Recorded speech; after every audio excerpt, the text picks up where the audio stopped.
Hey guys, hope everybody's doing okay. What we're going to do today is look at intermolecular forces in covalent compounds. This is mostly a review from Chem 1. We'll go into it a little bit more in depth, and we'll introduce some new vocabulary as well, so we can make sure we write good answers to a lot of the FRQs that involve intermolecular forces. Okay, so let's get started. We already looked at ionic forces of attraction. That was an earlier lesson. We looked at metallic bonding as well. Those two are part of the same video or the same lecture. We talked about alloys a little bit with the metallic bonding. Now we're going to look at molecular substances or covalent substances. In a later lesson, we'll look at macromolecular substances or covalent network. And that'll kind of take care of all the substances we need to look at. So we're going to look at molecular. So we're going to focus on number 3 here on our list. And the properties vary greatly depending on the type of intermolecular force. So you could have molecular substances that are solids, liquids, or gases. Typically they're liquids or gases though, because we typically have weaker intermolecular forces holding together these types of substances. So the melting point varies from low to moderately high. Boiling point and evaporation rate varies. They don't conduct electricity, and they're fairly soft to brittle. So good examples of molecular substances: carbon dioxide, water, a lot of obviously non-metals being involved in molecular substances, a lot of carbon chains, alkanes, things like that. So we'll take a look at these as we go throughout the lesson today. So something we need to make sure we understand before we get going too much is our two categories of forces. We have intramolecular forces. These are forces within the molecule. Okay, they're the actual covalent bonds themselves. We'll talk about this when we look at covalent network in a couple lessons. But intra is within, okay? Intramolecular forces within the molecule. So I have the intramolecular forces labeled here, so you guys can see those. Let's change the color here. So we're talking about the actual chemical bonds, right? This is water, obviously. So the chemical bond between hydrogen and oxygen. That's a very, very, very strong attraction, okay? So those are very strong, but we're not going to be talking about those for the majority of this lesson. The majority of this lesson is going to focus on the intermolecular force, these dashed components. How is one water molecule as a whole attracted to another water molecule as a whole? Okay, but for right now, just take a look at what I mean by intramolecular forces here. It's the actual covalent bond. They're very strong, and they only break during a chemical reaction. So we actually looked at this. This was one of our lessons right after the halfway point of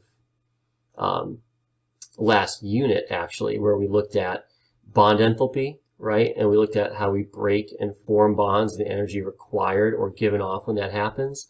So that's when we're focusing on the covalent bonds themselves.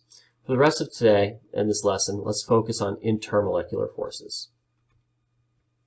Another name for intermolecular forces, another name that you'll see is a van der Waal force. You don't see that very often anymore, but if you see it on an old worksheet here or there, it just means intermolecular force. So you can see the arrow pointing to those. We're talking about that dashed component here. What's the attractive force between two molecules?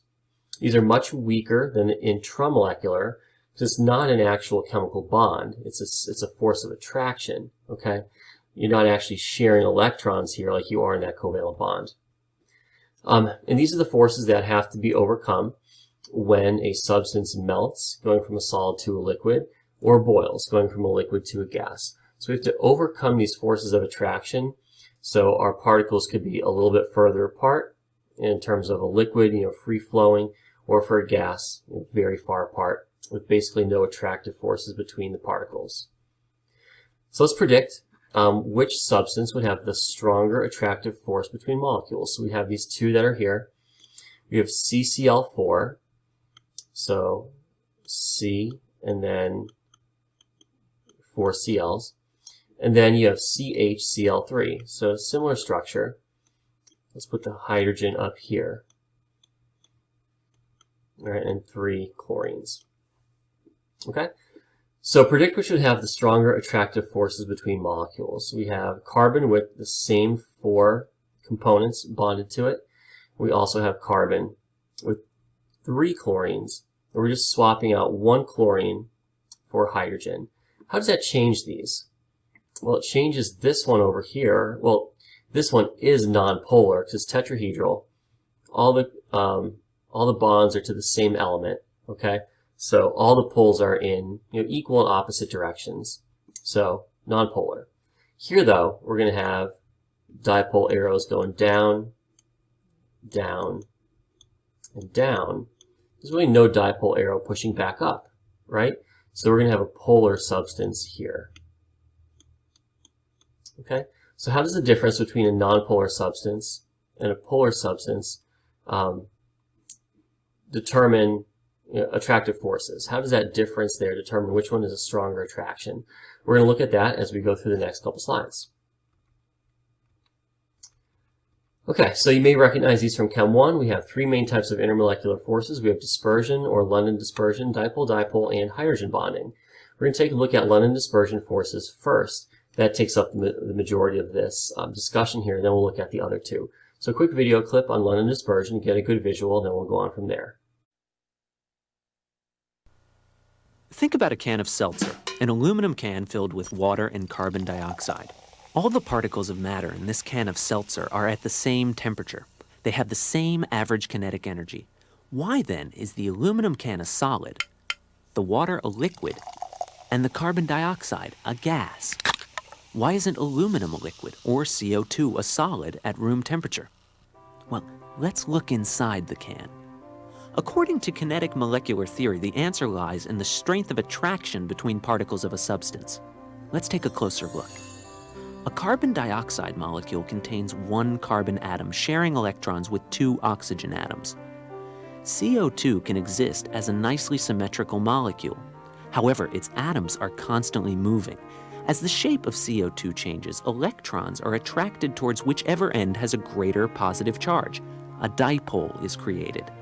As the shape of CO2 continues to change, the location of the dipole also changes. This molecule is said to have a temporary dipole. A dipole on one molecule can induce a dipole on a neighboring molecule. This happens because the negative end of the dipole repels electrons in the adjacent molecule, causing them to shift position. The resulting force of attraction between 2 temporary dipoles is called, ironically, a dispersion force. This force is relatively small. Here's a model of condensed CO2. Some molecules have dipoles, others don't. Dispersion forces are present between some molecules. As energy is added to CO2, increased kinetic energy easily overcomes dispersion forces. Molecules move apart until, at room temperature, they exhibit the behavior of a gas. Okay, let's take a look at helium, 2 helium atoms. Now, helium atoms aren't going to have much attraction for each other at all, but let's just say you have 2 helium atoms next to each other. Each helium atom has 2 electrons. And what you want to do is look at where those electrons are located. They're always moving, right? So you have these electrons bopping around the helium atom in their electron cloud, and then every so often you'll have these electrons normally want to stay away from each other, but they're always moving. You might have them next to each other for a split moment in time. Okay, so look at the 2 electrons here on this helium. Okay, they just happen to be next to each other for a brief moment in time. For that brief moment in time, since they're next to each other, this part of the helium atom is partially negative. Okay, electrons are negative. They're over here together, negative. That means the other side here is a partial positive. What's that mean? It means if it comes near another helium atom, the partial negative charge on this one is going to create a partial positive right here. Okay? And it's going to create a partial negative over there. Okay? Opposites attract. So if you have a partial negative, it's going to be attracted to a partial positive. So it's going to kind of repel the electrons in this helium to the other end. okay, which would make this end right here partially positive. So and that only lasts for, what, a millisecond, nanosecond, whatever, a small snippet in time, and then it goes away because these electrons are always moving. So a London dispersion force is when you create a temporary or instantaneous dipole. So the electrons are close together for a brief moment in time, creates a temporary dipole, okay? And that will create a temporary dipole on the other helium atom, and for a split moment in time, they're attracted to each other. So London dispersion is attraction of momentary dipoles. Oops. Okay, momentary dipoles are temporary. Get that through the name, momentary, a brief moment in time, and they're constantly changing. So it's here, it's here, it's here, it's here, it's all over, okay? It happens very quickly. What we say here is that temporary dipole in helium atom number 2, for example, will induce or create a dipole in the other helium atom. Okay, so we're going to have a temporary or momentary dipole. It will induce a dipole in the other molecule. That's an important term I want to make sure we have. Okay, so dispersion forces are very weak, low melting points. So a lot of these, like carbon dioxide in that video, is held together with, well, it's really not held together, it's a gas. It has London dispersion forces as the main force of attraction. They're very weak, so it's going to be a gas already. Nonpolar molecules, that's key. Okay, nonpolar molecules and non-metallic elements are only held together by dispersion forces, like the helium atom on the previous slide. Okay, out of our 3 main types of intermolecular forces, London dispersion is generally, and I say the word generally because there's exceptions all over the place, so generally the weakest. Okay, so let's look at London dispersion forces and how the effective size, what that effective size is going to have on these. So the more electrons in the molecule, the more flexible the electron cloud is, higher polarizability. That is our new vocab term. Okay, we want to make sure we know what that is. Polarizability, if you want to write that in, look at the word. Part of it is polar, right? Polarizability is the ability of that substance to be polar, okay? If you go back here, helium's polarizability is not very big, okay, because it only has 2 electrons. So you need those 2 electrons to be relatively close to create your momentary dipole and to induce a dipole on the other atom. The more electrons you have, the better chance of creating that momentary or temporary dipole, right? It just makes sense. If you have more electrons, there's more of a chance that they'll be on one side of the molecule over the other side to create that temporary partial negative and then partial positive dipole, right? That's what polarizability is. Larger molecules have stronger dispersion forces because they're more polarizable. So we have to use this term when explaining London dispersion. I'll talk more about that in class when we practice. Additionally, molecules with pi bonds have higher polarizability because if you have a pi bond, that usually means you have a double bond, right? When you have a double bond, what do you have? You have delocalized electrons. What do those delocalized electrons do? They move around a little bit more. Since those delocalized electrons move, that electron movement may create a temporary dipole, which will create a stronger London dispersion force. Okay, so knowing just simply what a pi bond is, that's when you have a double or a triple bond. Knowing those electrons are delocalized and can move between the lobes of the pi bond, or even if you have a resonance structure, even that's going to create more of a temporary dipole for you. Okay. So let's take a second here and try one. Put the following in order of increasing boiling point. So, okay, let's think about this. I have bromine, fluorine, krypton, and helium.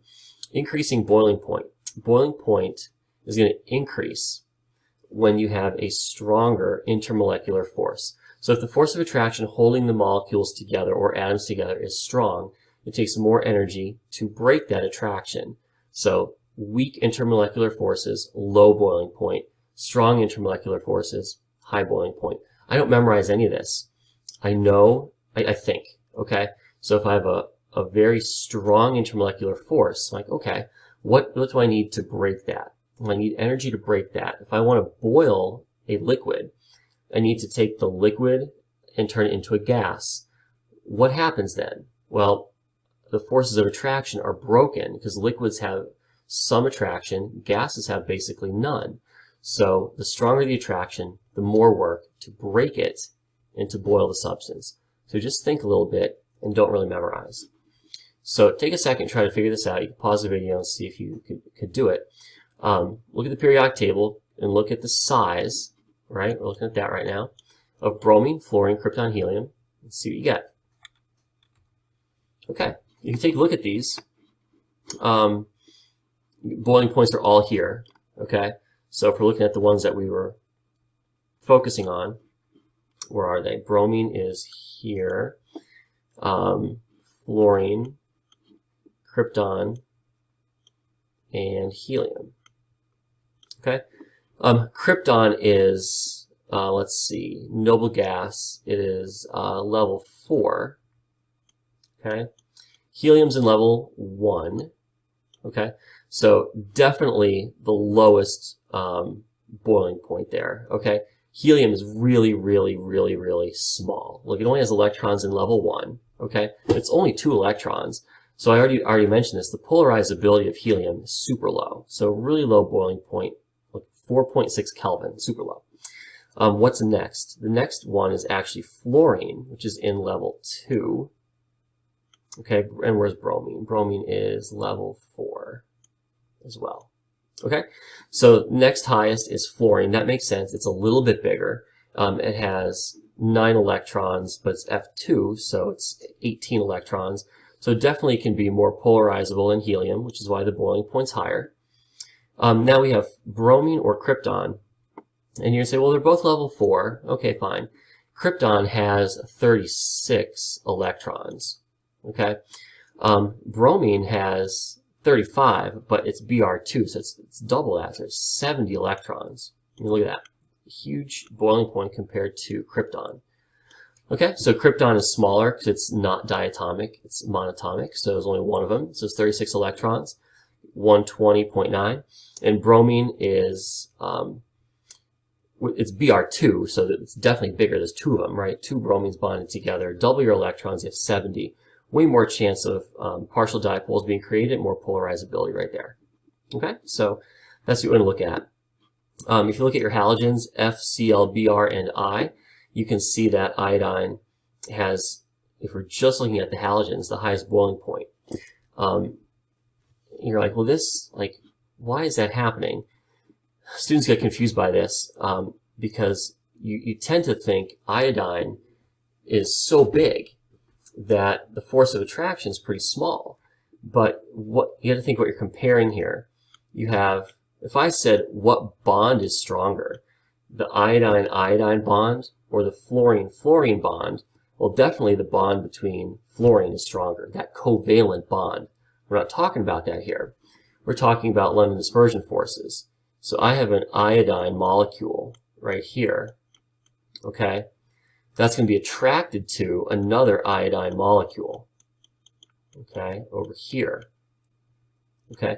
This force of attraction right there is really strong because you have an iodine molecule here with 53 electrons in each iodine. So it's 106 electrons here, 106 electrons here. Big time temporary dipole that could be created, right? Whereas if I had a fluorine molecule, okay, attracted to another fluorine molecule right here, okay, the force of attraction between them, okay, again, that force of attraction we're looking at is going to be relatively low because each fluorine molecule only has 9 times 2, so 18 electrons here, 18 electrons here, compared to 106 and 106. So if you look at the halogens as well, fluorine, chlorine are both gases, okay, because the boiling point is so low. Bromine is a liquid at room temperature. because of the greater size and the greater London dispersion force, greater sense of force of attraction, iodine is actually a solid at room temperature, okay? Because those intermolecular forces between iodine molecules, that's important, between iodine molecules is really strong, okay? So it's really kind of neat how that all kind of makes sense. And you can see that gases, solid, and liquid, as your intermolecular forces increase because of our increasing size and polarizability, better chance you have at being a solid. The effect of shape is pretty easy to understand. I have a picture here of this two interlocking phone books. If you ever did that, you're going to waste a lot of your life doing that and try to pull them apart. It's really, really hard to do. You can find a bunch of clips on YouTube of people trying to do that. One's a MythBusters clip I show in class sometimes. But anyway, that is why I have this here, because that ties into the effect of shape with London dispersion forces. So what we need to focus on for London dispersion forces, if we have a difference in shape, you want to focus on surface area. Okay? So more surface area means more possible places for dipoles to attract to one another. So I have 1, 2, 3, 4, 5, 6. So I have a 6-carbon chain here. This is be hexane, I guess. So I have hexane here. If it's attracted to another hexane molecule, look, there's 1, 2, 3, 4, 5, 6 locations for that to occur. So very flat, a lot of surface area for one molecule to be attracted to another one. Oh, sorry. So if two molecules have the same type of forces and a similar mass, okay, the one with more surface area will have a stronger attractive force. Usually this outweighs the surface area trend, okay? So go by mass first. That's why it has similar mass here. We want more surface area, will be stronger. So both of these are versions of pentane. They're just different structures, okay? So here's my pentane straight chain right here. 1, 2, 3, 4, 5 carbons. And here's neopentane, just a branched version of it. You can see, okay, they're both going to have the same formula, so they both have the same mass. So what's our tiebreaker if mass is the same or similar? It's surface area. So if you look at pentane, straight chain, 1, 2, 3, 4, 5 locations for dipoles to interact. Neopentane, you only have 1. Okay, so this has a stronger intermolecular force. This is a weaker intermolecular force. This would have a higher boiling point, melting point. This would have a lower boiling point or melting point because of the weaker London dispersion forces. Okay, so a straight molecule will have more surface area than a smaller size molecule that is curved or branched. So again, here are versions of pentane, so strongest intermolecular force to the left, weakest intermolecular forces to the right, based on surface area and places dipoles can't attract. So you can take a look at these. I have 3 versions of octane, it looks like. So match up the melting point to each one of these and go from there. Okay, so we have octane, straight chain, highest surface area. That will be 126, so that's going to be letter C right here. We have a branched octane, so it's still relatively flat, lots of surface area, so we're going to look at letter B for this one. And letter A will be this version of octane, because it is much less surface area, much less of a chance of the dipoles interacting. Okay, next one is dipole-dipole. Let's take a look at a video clip here that introduces that. And this ties in with hydrogen bonding. They're kind of one and the same. Water is also a molecular substance. One oxygen atom shares an electron with each of 2 hydrogens. Its shape, however, is not linear, but angular. This angular shape creates a dipole in the water molecules as electrons are strongly attracted to the highly electronegative oxygen nucleus. Water molecules have a permanent dipole. This model of an ice crystal shows how the polar molecules respond to a large number of attraction forces. These forces don't come and go as they do with temporary dipoles. Intermolecular forces in water are much stronger than those in carbon dioxide. Even when heated to room temperature, water molecules cannot completely overcome the attractive forces. They are held together sufficiently to exhibit the behavior of a liquid. Okay. So, dipole-dipole, what's that mean? It means you have to have something with dipoles. Okay, what's dipole mean? Dipole means polar. So, key point here. In polar molecules, which have a permanent dipole, the partial charge of one molecule is attracted to the opposite partial charge on another. So I have chlorine attached to hydrogen, so I have HCl. It's definitely polar. Chlorine is your partial negative. Hydrogen, partial positive. If another one of these happens to be in the area, the partial positive on hydrogen will be connected to, not connected, will be attracted to the partial negative on chlorine. So opposites attract, okay? The bigger your dipoles are, the larger they are in terms of like magnitude, like polarity, the stronger this is going to be, okay? So HCl is relatively polar, but if there was another atom here, like HF, which we're going to look at next, that would have a stronger attraction because fluorine is a greater electronegativity. The difference will be bigger. So this is much stronger than dispersion for similarly sized structures. Okay, that's important because you're going to see a lot of examples where you have a really big structure, like octane on the previous slide or 2 slides ago. And even though octane is London dispersion only, it will actually be an overall stronger intermolecular force than maybe some smaller molecule that only has dipole-dipole as its main attractive force. Okay, so this is much stronger in general than dispersion because the permanent dipole is more intense. All right. So moving on to hydrogen bonding then, the last of our 3. Here's HBr. Electronegativity values from your table, 2.1, 2.8. Difference is 0.7, so it's polar. So partial negative on the bromine, partial positive on the hydrogen. You find another one, okay, another one comes nearby, and look what happens. They're attracted to each other. This is the dipole-dipole attraction, okay? It holds them closer together. The stronger that is, the better these can stay together and potentially be a liquid or a solid, okay? HF though, H is a 2.1, fluorine is a 4.0. Look, difference is 1.9. This is a humongous difference. So I tried to highlight that here. And look, I gave you the partial negative dipole here, and then the partial negative dipole here is much bigger. So the stronger dipole is on HF, okay? What does that mean? Another HF comes along, and it's attracted to it, right? And look, I tried to, again, highlight the difference here. So you have your dipole-dipole attraction here, much weaker than the dipole-dipole attraction here. Okay, so the HF has a much stronger dipole-dipole attraction, and because hydrogen's involved, this is actually a hydrogen bond.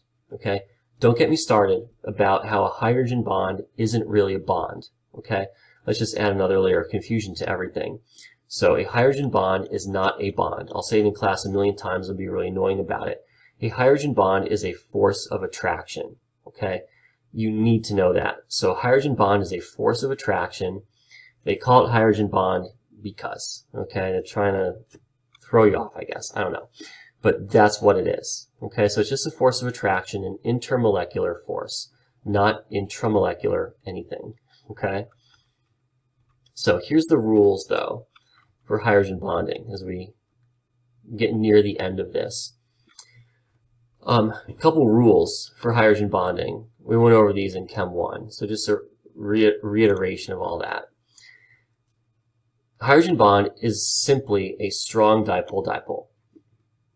When hydrogen is directly bonded to F, O, or N, remember those are our top 3 electronegative elements, NO and F, NOF or FON, however you want to remember it. There's a large electronegativity difference. You saw it over here. Electronegativity difference, 1.9. Over here, 0.7. Okay? So you get that big electronegativity difference. This causes a very strong partial charge. the large dipoles between molecules are strongly attracted to form the hydrogen bond, which is again that. Okay? Strongest of all intermolecular forces. That's key to remember as well.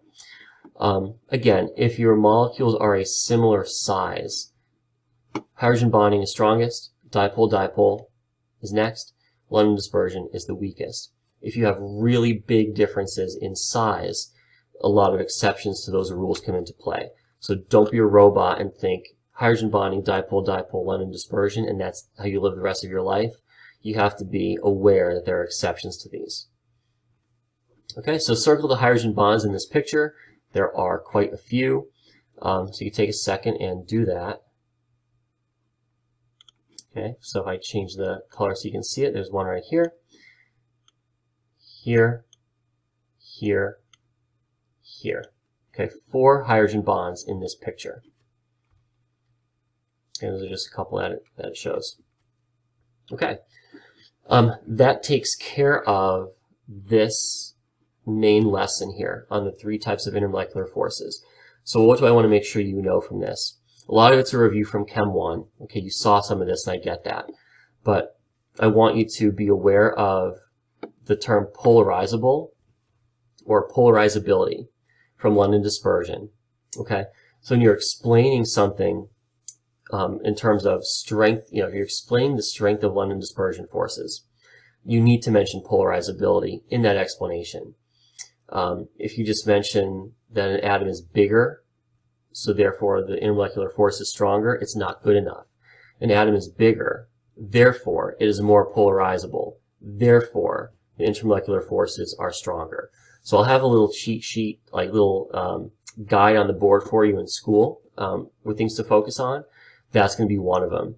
Something else I want you to make sure you get from London dispersion is the temporary dipole, and it induces a dipole on another molecule. So you have your temporary or momentary dipole and an induced dipole. So when one molecule is polar and another molecule is next to it, the polar or the partial positive, partial negative on the one atom or molecule will create a partial dipole, a partial positive, partial negative, temporary dipole on the other molecule or atom. Okay, so I want to make sure we understand that as well.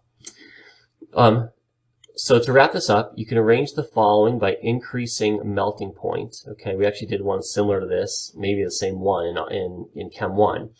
So you have these 4 structures. What you want to do is, since you're basing on a melting point, you want to figure out which one has the strongest intermolecular force, which one has the weakest intermolecular force, and go from there. Okay, so the strongest intermolecular force, highest melting point, weakest intermolecular force is the lowest melting point. We could go over it a little bit later or in class, and we'll see how we do. Okay, give it a try, and we'll talk about it when I see you. All right, hope this made sense, guys. Thanks. I want to quickly review the practice problem from the end of the last presentation, though, just to recap this so you have an understanding of it for today. So you have a bunch of substances, right? It says arrange the following according to increasing melting point. All right. So when we talk about melting point, we're going from what to what? Well, we're going from a solid to a liquid, right? So in order to go from a solid to a liquid, we need to break some intermolecular forces. So, your solid has, all of its particles are very organized, right? Like this.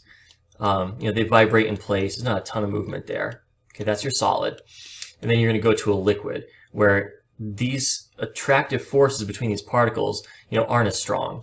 So here's your liquid, they're more spread out. This is like, I don't know, the 5th day of school. We talked about some of this stuff. These are horrible particles, sorry. Okay, so we're going from solid to a liquid here. In order to go from a solid to a liquid, we have to break those intermolecular forces. So the easier it is to break those intermolecular forces, then the easier it's going to be for something to melt, right? If it's really difficult to break these, then obviously it's going to be harder to melt that substance. And it's going to stay in the solid state for a longer amount of time.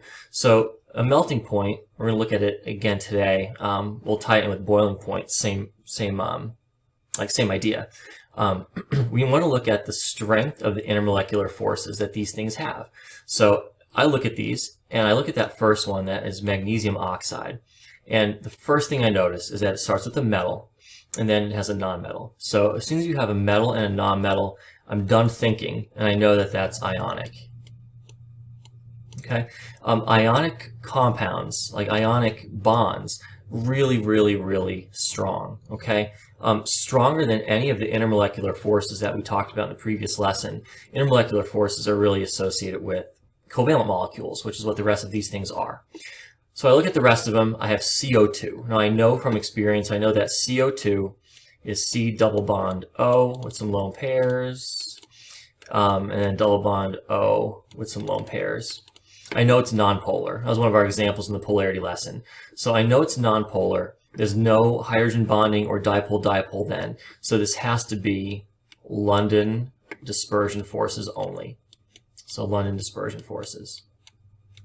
Same thing with oxygen. I know oxygen is O double bonded to O with some lone pairs on each oxygen. Obviously it's nonpolar, so there's no hydrogen bonding or dipole-dipole moment. So again, London dispersion forces. And then water is our main example for hydrogen bonding. You probably knew that from bio. So we have hydrogen bonding here. These are all the primary intermolecular forces, right? So like water has hydrogen bonding, dipole-dipole, and London dispersion, but the main one's hydrogen bonding. So which one of these is the strongest intermolecular force or strongest force? Well, it's going to be magnesium oxide, right? So that's going to have the highest melting point. So that is going to be, out of the four of them, that is going to be the one that's the highest melting point. Which one will have the next highest melting point? So you're looking at which one is the next strongest intermolecular force. Well, it's going to be water, right? So water has hydrogen bonding that is stronger than, in general, stronger than dipole-dipole and London dispersion. So that is next. And the last two are London dispersion. So which one of these is the stronger intermolecular force? You may remember from the previous lesson that a stronger intermolecular force with London dispersion has to do with the number of electrons, which is tied in with the molar mass. So obviously CO2 has an extra carbon, compared to O2. So CO2 is more massive, has carbon in it, so it has 6 extra electrons compared to the oxygen here. So this is going to be the next highest melting point, and then oxygen will be the lowest. All right, so that brings us to one of the choices over here.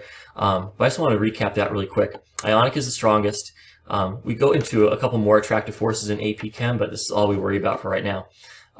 Hydrogen bonding is next, and then London dispersion with CO2 and O2. Makes sense, right? Magnesium oxide is a solid, water is a liquid, CO2 and O2 are what? Well, they're gases, right? So of course it's going to be harder to melt MgO than it is to melt O2 or CO2 because they're already melted and boiled already, you know what I mean? So anyway, that takes care of that.